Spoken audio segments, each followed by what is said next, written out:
Doon ay nangutana ni Kuya Jova na gustong magpulis.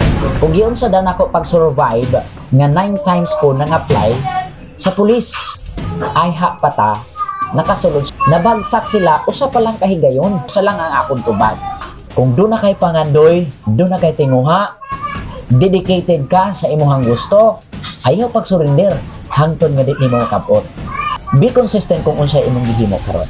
Kung mahimo, palaboy pa ang imong mga maayong aksyon ug tinguha nga adunay malipay sa imong kinabuhi. Bisan to dili tanan malipay, apan dunay pipila nga malipay sa imong kinabuhi, okay na. Ayaw pansina ang mga tao nga siluso. Ayaw pansina ang mga tao nga negatibo ang ilang mga panlantang. Labi na sa mga tao nga kanunay lang manaway, kanunay mannaot, ayaw na sila pansina. Wala sila'y kalabutan sa imong kaugmaon.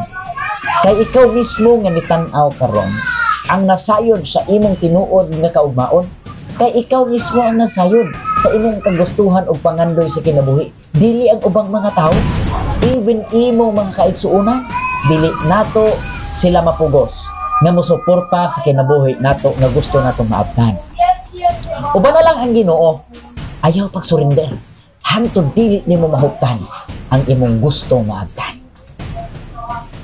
Kung gusto nimo ang pagpanerbisyo sa katawhan, piliun na nato ang PNP organization. Piliun na nato ang PNP organization.